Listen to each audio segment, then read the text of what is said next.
Plaza में भ्रष्टाचार था, क्या पूछना? मध्य प्रदेश रोड अथॉरिटी ने 22 मार्च 2022 को चिट्ठी लिखी थी रीवा जिले के टोल प्लाजा के लिए कि जो स्थानीय टोल प्लाजा के से निकलने वाले वाहन हैं उनमें और कुल राशि का आधा, जैसे यहाँ अभी 85 रुपये आप जोगनिहाई टोल प्लाजा से निकलिए तो 85 रुपया नॉर्मल चरपहिए वाहन का है, तो वह 40 रुपया लगनी चाहिए उस आदेश के हिसाब से। या किसी भी स्थानीय जो टोल प्लाजा है, जैसे आप ले लीजिए चाक घाट वाला, पल्हान वाला, सिमरिया वाला, गुड़ रोड में दोही पर, सारे टोल प्लाजाओं पर यही नियम लागू होता है कि स्थानीय जो वाहन होंगे उनको कुल राशि का आधा लगेगा।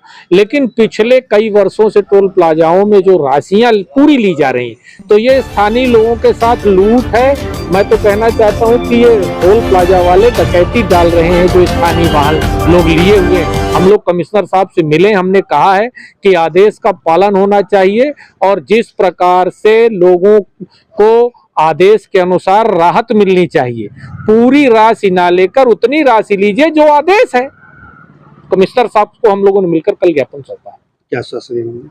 कमिश्नर साहब ने कहा कि हम उनको बुलाएंगे और बात करेंगे कि ऐसी लूट क्यों होनी चाहिए। लेकिन मैं ये कहना चाहता हूं कि सब जानते हैं, सारे अधिकारी जानते हैं, मध्य प्रदेश की सरकार जानती है, आदरणीय मध्य प्रदेश के डिप्टी सीएम और यहाँ के लोकल उप मुख्यमंत्री राजेंद्र शुक्ला जी नहीं जानते हैं कि जोगनिहाई टोल प्लाजा में कितनी लूट हो रही है, रीवा जिले के टोल प्लाजाओं में कितनी लूट है। लेकिन ये भारतीय जनता पार्टी की सरकार है, मिली जुली सरकार है, लूटो खूब कमाओ और जनता को खून चूसते रहो। कितने टोल प्लाजा हैं लगभग? रीवा जिले के अंदर 5 या 6 टोल प्लाजा हैं, सब में ये स्थिति है। आम जनता को राहत देने के लिए आप रोड अच्छी बनाइए। आप जाइए रीवा से हनुमाना, 2 टोल प्लाजा पड़ते हैं, लेकिन रोड आपको मिल जाएगी मनगवा के पास खराब है, रघुनाथगंज के पास खराब है, मऊगंज के आगे रोड खराब है। कायदे से तो कानून ये है कि रोड पूरी तरह से फिट होनी चाहिए तब टोल प्लाजा लगे, लेकिन आप एक भी रोड को देखिए। आपके कहने का मतलब ये है कि जो MP 17 की गाड़ियां हैं, हाँ, उनका 40 रुपए लगना चाहिए। बिल्कुल, MP 17 इनको अपने टोल प्लाजा के ऑफिस में डिजिट फीड कर देना चाहिए कि MP 17 की जितनी गाड़ियां हैं, चाहे वो जिसकी हो, तो उनका आधी राशि यानी 85 रुपया लगता है तो 40 रुपया इनका लगना चाहिए। कुल मिला के लगा लूट लग रही है। बिल्कुल आम जनता से लूट है। देखिए, गरीब आदमी जानता नहीं है, हर व्यक्ति को यह जानकारी नहीं है। हम लोग आपके माध्यम से लोगों से ये अपील करते हैं कि आप लोग टोल प्लाजा वालों से पूछिए कि MP 17 की जो डिजिट है, स्थानीय लोग हैं उसको आधा लगना चाहिए, आप पूरा कैसे ले रहे हो? दीदी, रात को करीब 10:30 बजे कि 3 बच्चे जो स्कूल के लिए निकले थे लेकिन स्कूल ना पहुंच करके और कहीं गुम हो गए हैं। उनके माता पिता ने आकर के रात को रिपोर्ट की थी, तो उसमें हम लोगों ने पुलिस को तत्परता से 2 टीम बना करके हमने लगाया रात में ही, और सवेरे वो बच्चे जो हैं वो बरामद हो गए हैं। और ये पूरी तीनों जो कार्रवाइयाँ हुई हैं, दोनों कार्रवाई जिसमें NSA किया गया है, बच्चों को बरामद किया है, इसमें हमारे थाना प्रभारी मऊगंज राजेश पटेल और अंकिता सुलिया का विशेष भूमिका रही है, और इनकी सक्रिय भूमिका के लिए और उत्साहित होकर कार्य करने के लिए उनकी सराहना करते हैं। पुराने अपराध और अन्य अपराधों में अच्छी वृद्धि प्राप्त हुई है, तो उसके बारे में जो है आपको अवगत कराना था। और उसमें सबसे महत्वपूर्ण और बहुत ही सेंसेशनल एक मामला था यहाँ का, जो कि जनवरी 2023 में श्रीमती सुफरिया गुप्ता जी का मर्डर हुआ था। और इसमें अभी हम लोगों ने फिर से एक 173(8) में इसकी माननीय न्यायालय से अनुमति लेकर के विवेचना चालू की, और उस विवेचना के दौरान विवेचना में आए साक्ष्य के आधार पर अभी हमने इसमें 2 आरोपियों की गिरफ्तारी की है।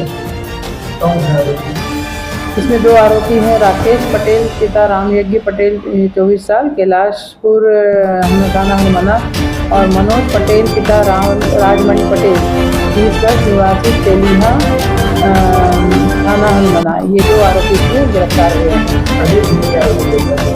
हाँ, पहले एक आरोपी गिरफ्तार हुआ था, एक नाबालिग आरोपी था उसमें, और अभी ये 2 आरोपी और उसमें गिरफ्तार हुए हैं।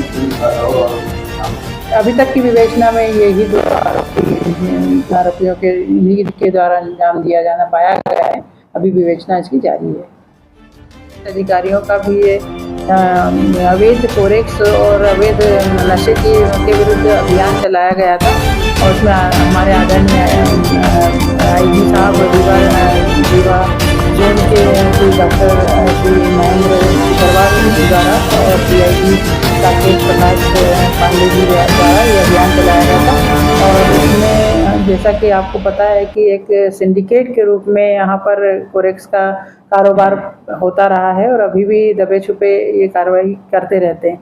बीच में इसमें काफ़ी सारे हमने कार्रवाई पकड़ी भी है, अवैध नशे की सामग्री पे कार्रवाइयाँ की हैं। तो अभी इसी क्रम में ये एक हमारे यहाँ पर है दिनेश उर्फ ददोली साकेत, पिता रघुनाथ साकेत, 36 साल इसकी उम्र है। ये बहेरी नानकार गांव का है और इसके करीब 21 मामले थे और अभी लगातार इस पर इसके अपराध के संबंध में सूचनाएं प्राप्त हो रही थी। इसका अभी 110 भी हमने किया है और ये अपनी गतिविधियों से बाज नहीं आने के कारण और दबे छुपे ये कार्रवाई में संलिप्त रहने के कारण इसका हमने NSA किया है। थानों में कितने अपराध? 21 अपराध थानों में दर्ज है और इसका अभी 110 भी किया है रिसेंटली। तो और ये सभी के सभी जो है ये नशे से संबंधित अपराध हैं। किस थाने में? सभी थानों में है। इसमें ये मऊगंज थाने में भी है, नई गढ़ी में भी है। पकड़ के कहाँ से उठाया? ये इसको हमने NSA की कार्रवाई के लिए ये इसको हमने नई गढ़ी क्षेत्र से पकड़ा है। सत्यमेव जयते, ये हमारा नहीं आप सबका सामूहिक प्रयास था और एक श्रवण कुमार का प्रयास था। एक पुत्र जो निरंतर घटना के बाद मां को न्याय दिलाने के लिए लगा रहा। ये लोकतंत्र की जीत है, न्याय की जीत है। और जिस तरह से यहाँ की SP हैं, एक माँ वो भी हैं और एक माँ को न्याय दिलाने में उनका भी योगदान है। तो मैं ये नहीं कह सकता कि हमारा और एक किसी का, ये संगठित और सामूहिक प्रयास की जीत है। दूसरा, एक बहुत बड़ा संदेश है कि अपराधी कोई भी हो, सज़ा उसे ज़रूर मिलती है।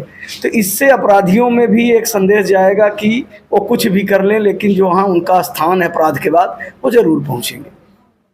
हम सबसे पहले तो आप सबको बहुत बहुत धन्यवाद और बधाई देता हूं, आभार व्यक्त करता हूं कि आप सबके सहयोग से और मतलब इस नवरात्रि में माननीय SP मैडम द्वारा इस घटना की जांच की गई। वो साक्षात माँ दुर्गा के रूप में आई और हमारे माँ को न्याय के लिए काफ़ी प्रेरित की और ऐसी जांच करवाई कि मतलब उसमें सफलता मिली। उनका भी मैं बहुत बहुत बधाई एवं आभार व्यक्त करता हूँ, धन्यवाद देता हूँ।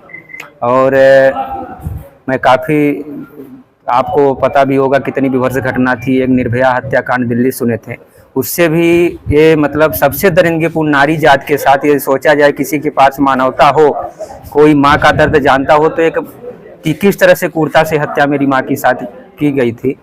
और उसमें न्याय पाने के लिए हम काफ़ी संघर्ष करते रहे, आप सबका सहयोग मिलता रहा।